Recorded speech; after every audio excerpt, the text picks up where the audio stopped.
Ethiopia, the second most populous country in Africa, and one which has seen a booming economy recently, has been shaken up. First, Prime Minister Haile Mariam Desalegn unexpectedly resigned after 5 years in power. Then a national state of emergency was declared the next day. A statement by the state broadcaster said the move was necessary to stem a wave of anti-government protests and to ensure peace and stability. Hundreds of people have died in 3 years of unrest, and this is the second time since 2016 that a state of emergency has been declared. State of emergencies usually have a huge impact on an economy and citizens and are marked with abuse of human rights. The anti-government protests in Ethiopia, however, erupted in 2015. Now, will a state of emergency or several states of emergencies kill the protests and anti-government movements in Ethiopia? Let's move to Nigeria, where President Muhammadu Buhari is under fire, I beg your pardon, because of mounting security threats, including Boko Haram. And he is to four states worst hit by the violence. Last weekend, Buhari, who was called the abduction of the Dapchi girls, a national disaster, was criticized for attending a society wedding in the northern society of Kano. Now, his political opponents said he would have visited Dapchi and see if the girls could be rescued or not. Now, Buhari was also doubled since 2 or 3 years as the oil minister, is set to visit the strategic southern state of Rivers, which is the hub of Nigeria's oil and gas sector, an area that has been experiencing a lot of violence. Now, the president of Nigeria is to meet and console communities affected by violence. What are your thoughts concerning this tour? What is going to happen in Nigeria and how do they perceive this visit? These are our topics today on Views on the Continent.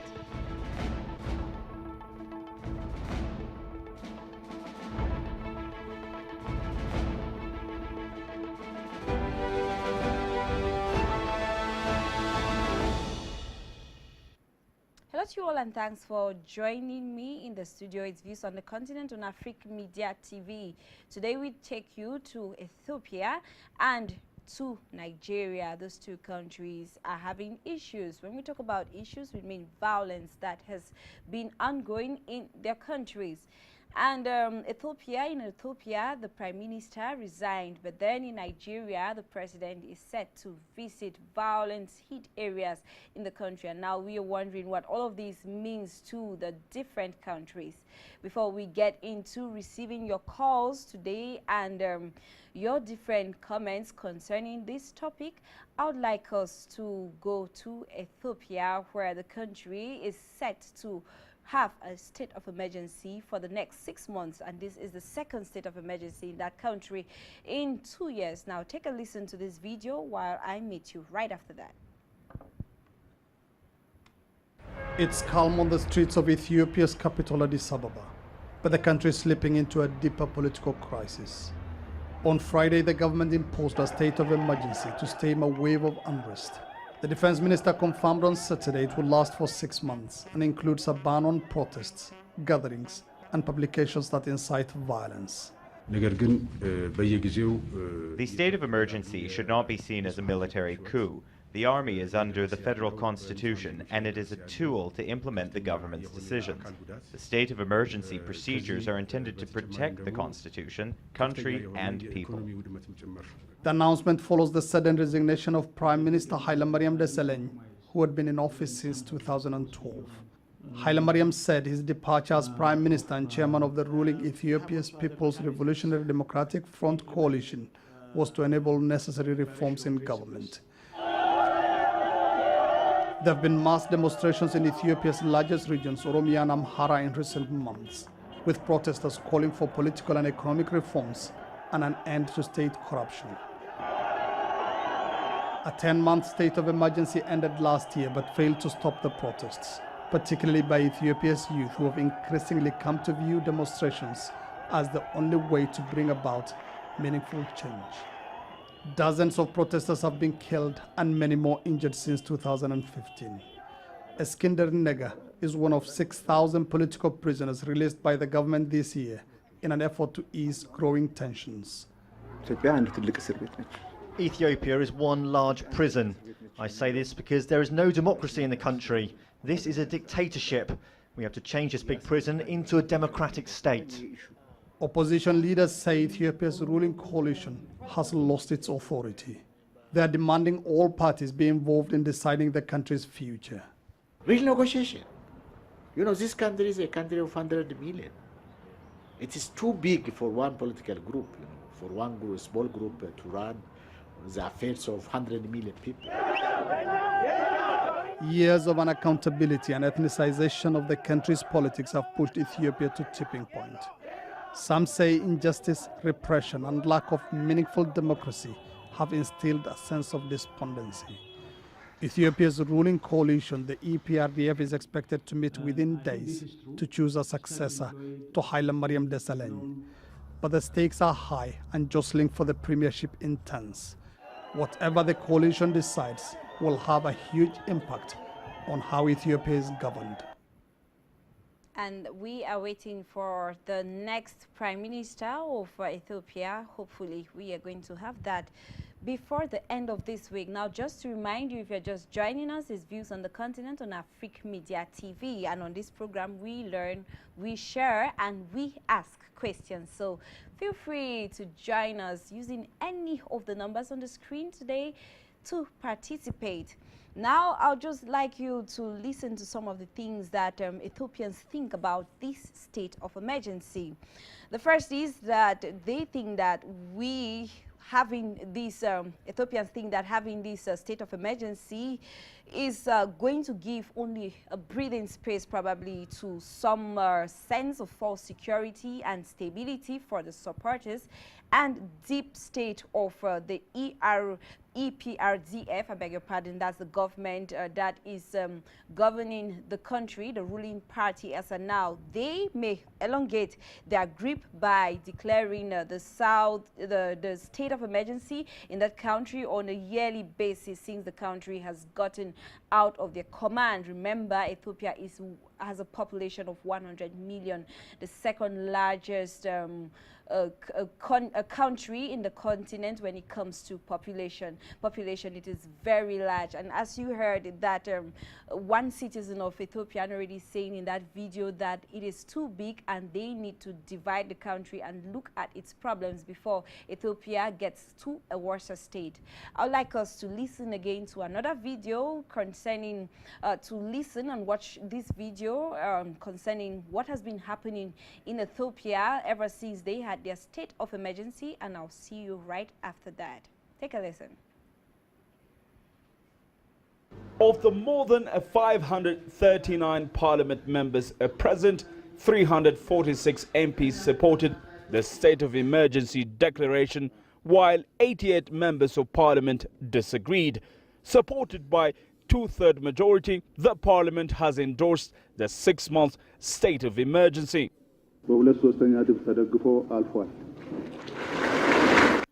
Ahead of the voting, however, the MPs debated on the draft decree. Some explained the paramount importance of endorsing the state of emergency in the country. This decree will protect the people's right to work and move around peacefully. It will protect the constitutional rights of our citizens besides safeguarding the constitutional order. Therefore, I believe this decree should be ratified.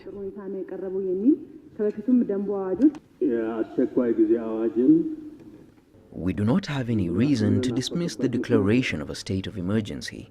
This is happening because the situation in the country requires mandatory decisions of such sort, so we should accept the situation as it is. On the other hand, other MPs argued the decree is too powerful and even is not necessary at this time.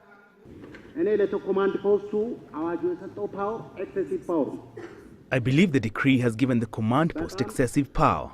It's excessive power. I say this because beyond peace and security, the decree has mandated the command post to get involved in other things such as administrative works. Before implementing the decree, people should have accepted it. This makes the whole plan successful. Without properly informing the people, and at a time when they are in fear of facing atrocities again, how is it going to be implemented?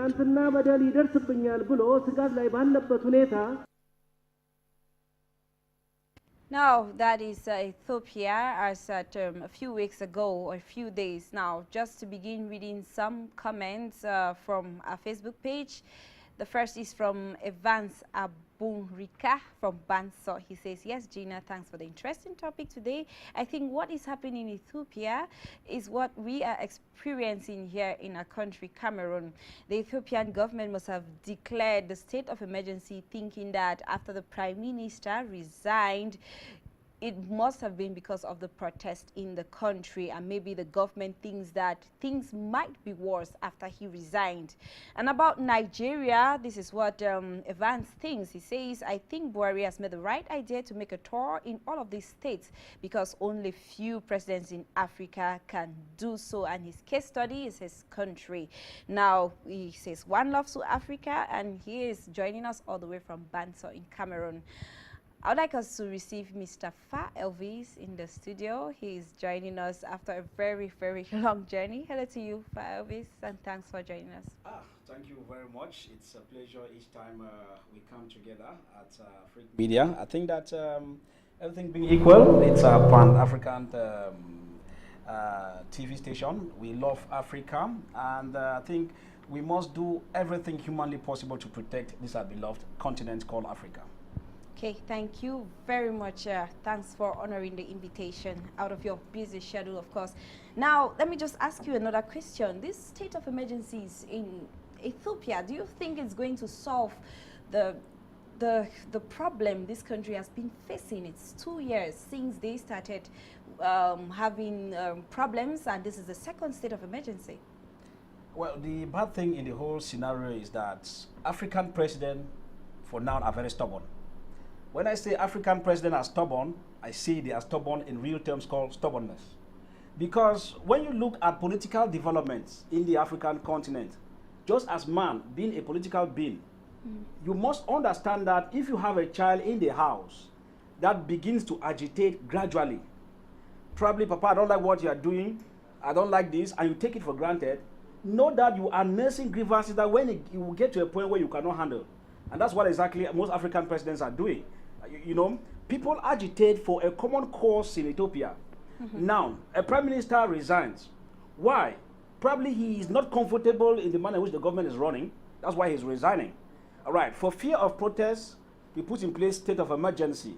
And since then, economic issues in Ethiopia have been down as we speak now, and things have not been able to go the way they are supposed to go. Tell me how African leaders will not cause problems in their continent and continue to beg for assistance from outside. That is the more reason why, if IMF is coming in, World Bank is coming in, European Union are coming in, they're coming with strings attached to it. Most of us have understood how in a West African country, they gave them conditions, we could help you provided you legalize homosexuality. They come with so many conditions that before you know it, at the begging point of it, you might be forced to accept what is not even your wish. But then, Africa is so rich. Africa has the potentials, but the leaders have been bewitched by forces of darkness that we cannot tell. State of emergency in Ethiopia is not going to have anything. Because the more you want to crack down on the mind of somebody who's expressing his fundamental right, you are only playing for time. Because as you crack down thinking that you have military, thinking that you have what it takes to keep that control, the grievances keep on boiling. It will get to a stage whereby you cannot control. And this is what we're seeing here in Ethiopia. So if we look at it, this one-time loved country, Ethiopia is found in our good books as far as Pan-Africanism is concerned. We reckon with Ethiopia very much, Addis Ababa and all the like. But then, if we look at the present development, we will be calling on political pundits, especially, that's why I say that at times, we get so disturbed with those who have studied international affairs, politics, public administration, international relations, and even political science. Because what the empowerment you get from the white man, you need to adapt it to our own realities on the ground. If we have Africans that are Africans as per the word Africans, they are supposed to be working hard with their governments in question. Anybody who advised the government of Ethiopia that state of emergency will work is supposed to have been fired as I speak now. Whatsoever advisors around the presidency in Ethiopia, because it is a move that is instead playing for time and will boil and explode as time goes on. Just like we are talking about issues like in DRC, Cameroon is not left out, where people agitate and things are kept underground. They hush people down. But then, how long shall we continue to press hard and hard on the ideas of people who think they are expressing their fundamental right? It's a joke we are doing here, so we need to be very careful. Yeah, Mr. Favis, let me just ask you something. You said something about probably the former prime minister of Ethiopia was pressurized to resign, and that is what so many people are talking about. Now, do you think for some reason, although he came out to say that he actually resigned because he thought that it was going to probably help to resolve the crisis, but do you think there's something hidden behind him resigning? Yeah, in African context, if you see a government official resigning, know that there is fire on the mountain, or there is fire beneath the table. Something is boiling. And as a gentleman, he loved the people. I do not want to stay on there and live under pressure when he sees things moving. So leaving, not knowing that he is the choice of the people. Because when you are placed at a system of governance, you can deceive the people during political propaganda when you need their votes. But once you are on seat, it takes just a short time for people to understand who you are. And now, if you look at the former prime minister, the people must have seen that this is the man trustworthy to keep Ethiopia through. Why is he resigning? The government, being afraid that his resignation will cause a wide protest in the country, decides to put state of emergency. But it doesn't solve the situation because each government must take upon itself the ability to dialogue with those who you work. It's not a matter of bossing and bossing. If you have a subordinate who is resigning, talk to him, get parties at stake.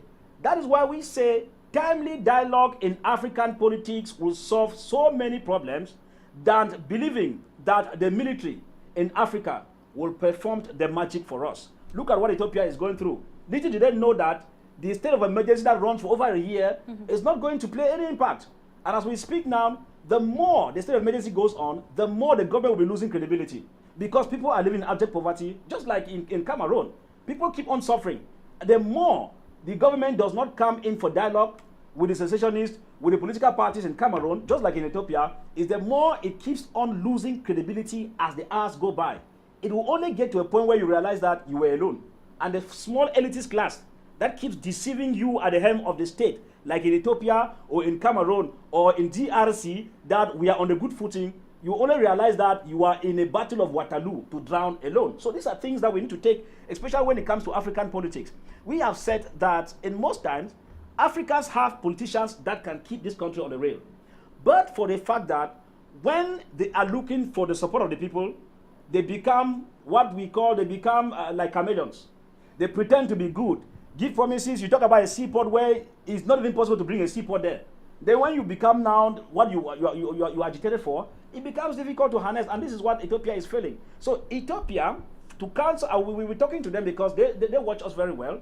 The advice we'll be telling Ethiopia is that if the state of emergency can be called off, the parties concerned brought to table for meaningful dialogue, and if Ethiopian government wants that dialogue to go through, what they need to do is to look for a third party. When you are in conflict, you don't get into a conflict and become the referee at the same time.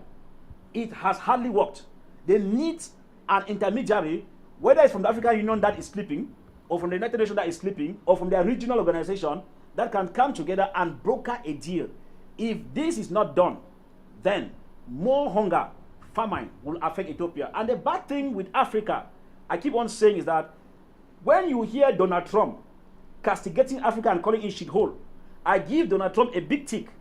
I am the only African who has been behind Donald Trump for those statements. Why?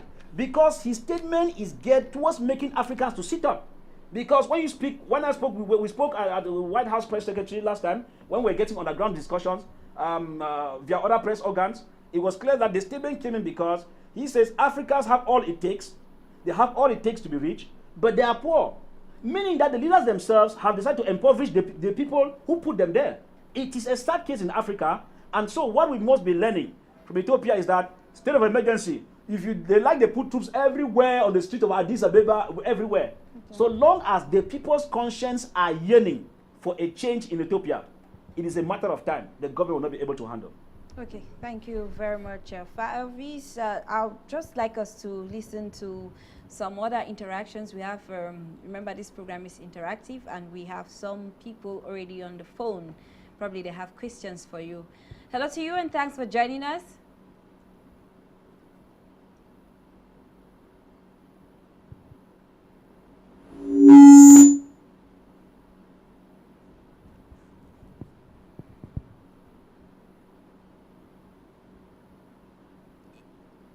Hello, if you can hear me, you're already on air.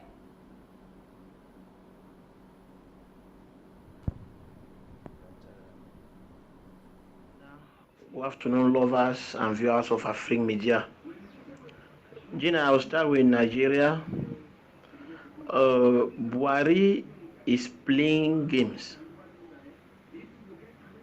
I told you last time that Buhari is guilty of the kidnap of those girls. Can you imagine when the other 200 how many girls were kidnapped in Nigeria? The former president Goodluck went there and sympathized with the parents and started looking for means of how they can get those children or the rebels. Now Buhari came to power. The very first thing he said was that he is going to wipe out Boko Haram. But before we understood, Boko Haram is the one wiping off Nigeria. Buhari will leave, instead to go and condole with the families of those children, he will go and be celebrating, drinking, and smiling in a wedding. Tell me if this man has human feelings. Tell me if this man has the heart for that country. Buhari is not fit to be a president. He has proven himself the worst president on earth. Now, what is happening in Ethiopia, I'm afraid it will lead to a civil war. Because one, for the president to declare state of emergency for how many years? Within 3 state of emergency within 2 years, you discover that he is unable to solve the simple problem that is happening in that country. And because of that, if you see the people are still extending the strike, they're still extending the peaceful strike. No, it is very, very complex now. I think the president of that country should do something. The prime minister resigned the other day. So, Gina, I raised my case here. Thank you. That was Brian Funke. He was joining us from Douala in Cameroon. I'd like us to listen again to another caller. Hello to you, and thanks for joining us. Hello, good afternoon, Gina. That has always been the case with most African countries. Most African leaders have always believed that imposing state of emergencies, unnecessary curfews, and military crackdown on civilians whenever they try to air their grievances. Gina, like I have always said, we are living in a contemporary world where things have changed, and the Ethiopian government have to acknowledge this fact. They must be very careful the way they handle this crisis. This is because this crisis started in 2015, and the people are determined to see their problem resolved. No amount of curfews or state of emergencies will resolve the problem that is ongoing in Ethiopia. So the government should dialogue with the people and try to solve their problem instead of imposing a state of emergency. Yes, on Buhari now, his political opponents chastising him for not visiting Dabachi, just exercising their duties as the opposition. His visit to Dabachi, in my opinion, is not necessary. What preoccupies the minds of many is that Buhari should ensure the safe returns of the girls, including the 112 Chibok girls who are still in captivity. Thanks.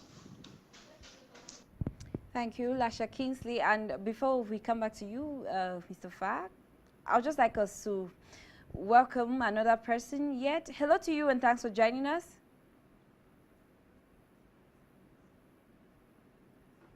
Regina, good afternoon, the viewers of African media. Concerning what is happening in Ethiopia after they resigned of the Prime Minister, that the state of emergency was stated in that land.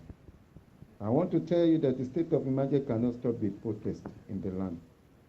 Until dialogue will be used to solve the political problem, because it is a problem of ethnic between Oromos and Amaralas. Because Omoros took 34% of the population.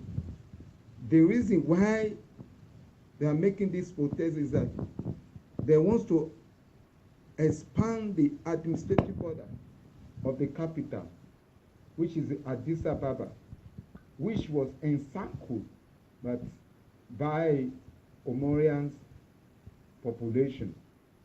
Concerning what is happening in Nigeria, is a political strategy, political various regime. And the government of Nigeria has not learned from the last era in the terms of security in the country. Chibok's girls was adopted in 2014, a year to election program. That these girls were also adopted a year to election program. Will not be that what a man soweth, he shall reap. The government of the engineer knew where this girl can be located. Let them go and bring them back. Prior visiting the communities affected by the violence is not going to change anything, but instead, he should use his power to rescue the girl back to their family. Thank you, Regina. Thank you. That is Mr. Tayo joining us from Douala in Cameroon. Now, Mr. Fa Elvis, you've heard what people are talking about. Let's just go to Nigeria already. You've heard what people are saying about the president, if at all he should visit or not, and if it's actually relevant that he's visiting. Some are comparing it to Goodluck Jonathan, who visited immediately. Now, do you think it is very late for President Buhari to visit the violence-stricken areas in Nigeria? Well, for diplomatic reasons and state political reasons, it might not be good for him to do it now. For the simple reason that he did not do it when he was supposed to do it, and now people have been talking about it. And so if he's going there now, it will be that he's not going on his own accord, but is going based on the repeated calls and complaints made by fellow Nigerians and fellow Africans. Now, when you look at it critically, the problem with Africa is Africa itself. And the African leaders are at the forefront of all our miseries. That is the more reason why we keep on saying that a stitch in time saves nine. Now, you realize that most of the times when problems crop up, African leaders are so myopic in their reasoning that when problems crop up, they think that because of the military at their disposal, they can do and undo. Now, if you look at it critically, we keep on saying that the Dapchi girls kidnapping, all of that has to do with insecurity. And with insecurity, there is a measure that can be put in place by the Nigerian government to build up security. We take from Cameroon, that's a good thing Cameroonian government has done, because they have been able to empower the local vigilante groups, which is good in Biya's regime, empowering the local vigilante groups who now act as overseers. They monitor their day-to-day activities, who is coming in and who is not coming. But I think Nigeria failed in that part. Cameroon has done well in that part. Even though at all of it, most of the African countries, including Cameroon, are eating from the same pot of soup. But then, give credit to where credit is due. President Paul Biya has given a move at the level of fighting Boko Haram. We've seen where some detective machines have been given to people on the ground, to the local vigilante group. Motorbikes have been given to them. Some money has even been given to them to put credits and help communicate with security forces. It is an excellent move. On the part of Nigeria, Buhari not going to that part of Dapchi, but going around that area for an occasion, it is a bad sign. African leaders must learn to be proactive when issues are at stake. That is hitting the iron when it is hot. It beats my imagination, and I'm so saddened that with Africa, when issues happen, presidents with a lot of stupid protocols react only after the deed has been done several weeks or so. But if you look at Europe, you come to think of it, shooting took place in America. Before you know it, Donald Trump is on the spot.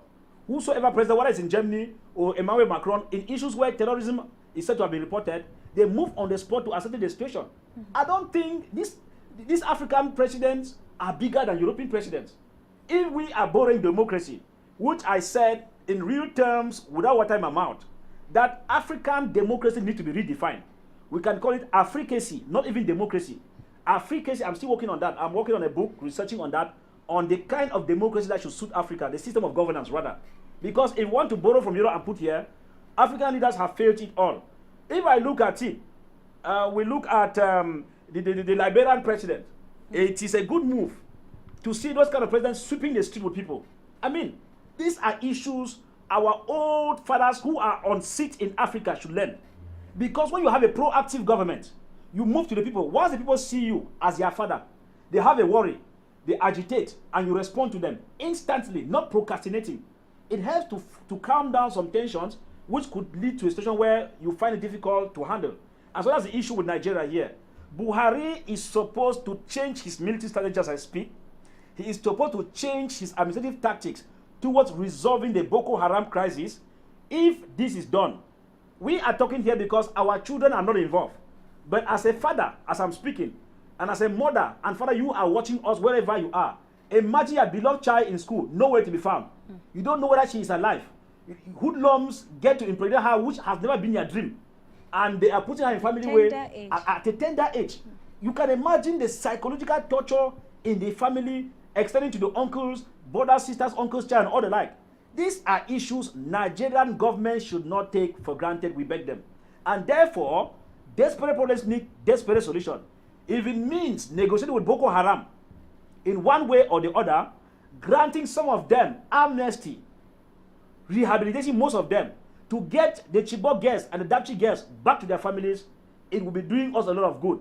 This issue of political rigmaroling, delay in the name of administrative tendencies will do us no good in the African continent when burning issues are at stake. Of course, remember, Gina, the terrorist has nothing to lose.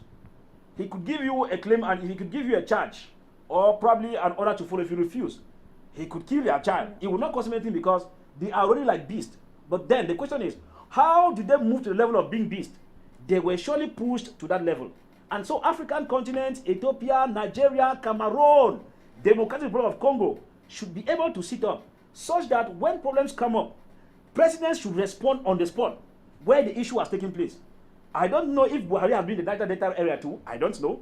He should have been there to appease the Niger people. He should have been there. So we need him to be on spot. I think if we do that... He's actually having a tour. He's going to be visiting... Yes, he should take that talk very serious, even though he's late. Even though I repeat, Buhari is late. Because if he had done this from the time even that the Chibok girls were captured, I don't think the Dapchi girls would have been captured. So there is a leakage somewhere. And this issue is because the government thinks that he is up there and does not see why he should die with somebody he does not know. And you know, America is finding it difficult to fight the terrorists in Iraq. Why? Because conventional war is different from unconventional war. That's what most African presidents forget to understand. When you push people to the wall and they start fighting within the crowd, it is the most difficult tactic. Even War College in Yaoundé will tell you that those are the most difficult issues to handle. Even the American War College will tell you that once people start fighting from the crowd, now you cannot bombard everybody. Okay, Mr. Favis, you've been talking a lot about pushing people to fighting from the crowd, pushing people to the wall, up to a level that they do not want to hear again from people, and then they name them terrorists. Now, what are some of the things that our different African governments should do to prevent such things from coming up? Because normally I think most of these people who are in these different rebel and terrorist groups used to be normal human beings like you and me. What pushed them, and how can the government prevent issues like this from coming? Well, you know, at the beginning of this program, I said clearly that African leaders are stubborn, and stubborn to the fullest. First, their stubbornness is what is driving them to where they are. When you become a president, you don't rule, you only coordinate, you understand?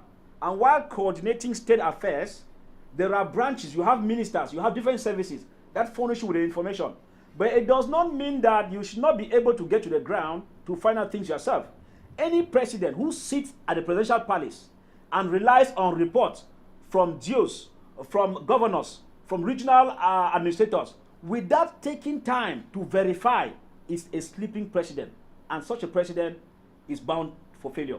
Now, for African presidents, what causes most of these issues is for the simple reason that most of them fail to be proactive when issues begin. What can they do to stop these issues? As you said earlier, and as everybody knows, most of those who attempt terrorists, whether it's in the Democratic Republic of Congo, or it's in Togo, or it's in Cameroon, Nigeria, or Ethiopia, they have never been terrorists. So most of them are you and I, our brothers. And so what forces them? It's for the simple reason that when a man brings up a point and is complaining that this thing is supposed to be done like that, instead of the state in Africa giving a listening ear, they tend to hush down such a person. Sometimes you are arrested, you are molested, and before you know it, the grievances keep on getting to the level where they are. And so if African leaders sit up, first, they need to be proactive. Proactive in that each time a complaint comes up, we should be happy to hear that a minister has been fired for not attending to the problems of people who raise an idea. That's what we call a government in Africa. We should hear that the Minister of Education in Ethiopia has been fired because university students at Addis Ababa agitated and the minister did not take action. If we have this kind of proactive government, all those who are put in place by the president will be forced to work for the interests of the people. Exactly. But in a case where people have hidden and devilish political agenda, which goes to undermine the interest of the fellow Africans, it becomes a worry, and that is why we have statements of terrorism. Remember, Gina, terrorism had never been a history, had never been part and parcel of Africa. Mm-hmm. Terrorism used to be in the Middle East.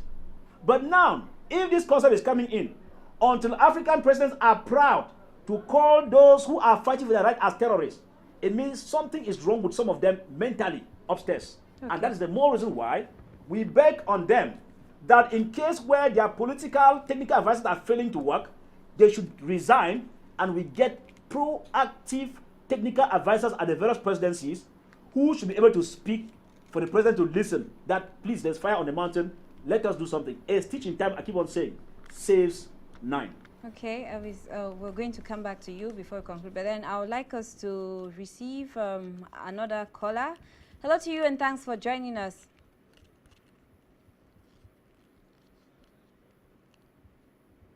On board, and good afternoon to all the viewers of Africa Media and the lovers of this program. Yeah, Gina, talking about Ethiopia, the situation out there is really getting worse. Yeah, for them to declare 2 states of emergencies within 3 years or so is really a bad situation, because we all know what a state of emergency can do to a country's economy, because all activities are suspended. And I must say that I don't really know what is holding them from solving the issues. Instead of declaring state of emergencies, they should go down and dialogue with the people. Yeah, because of now, the information out there, it shows that the Oromia region, that is one of the largest region of Ethiopia, is like in total shutdown. Mm-hmm. And that is the city of one of the opposition parties. That is the Oromo Federalist Congress. And despite the release of 2 of their leaders, they have called for the strike to continue. Yeah, they said the peaceful strike must continue.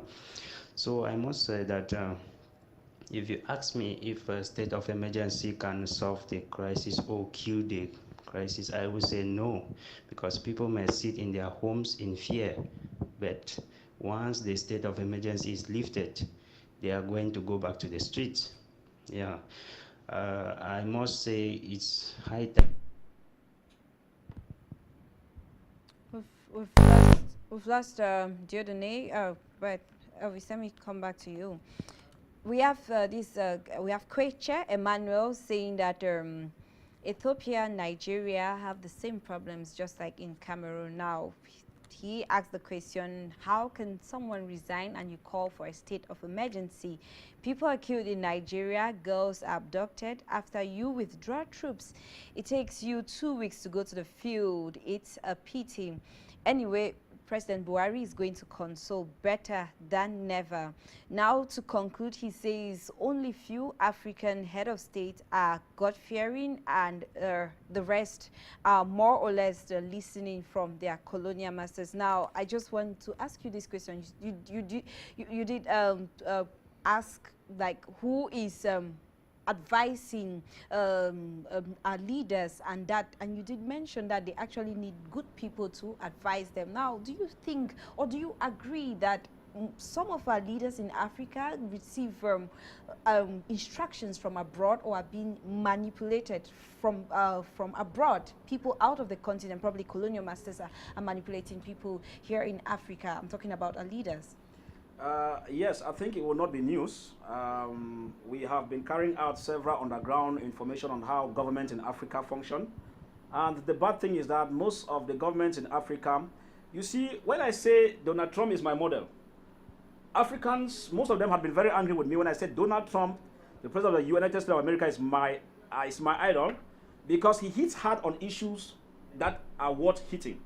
Now, when you look at it critically, since Africa gained independence, its policy of administration is still archaic. Its policy of administration is still moving in the archaic manner, where they believe force is what keeps things moving.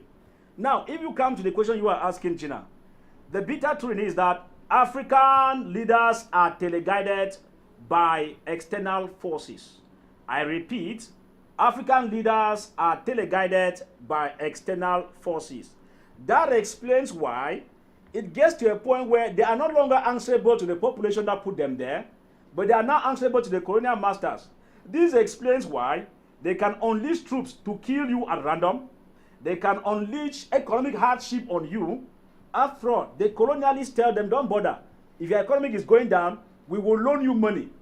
When I tell Africans, sit up, when somebody gives you money, gets up one day and tells you the debt has been cancelled, you must put a question mark. Because in real terms, there is no free gift. Just 1 second.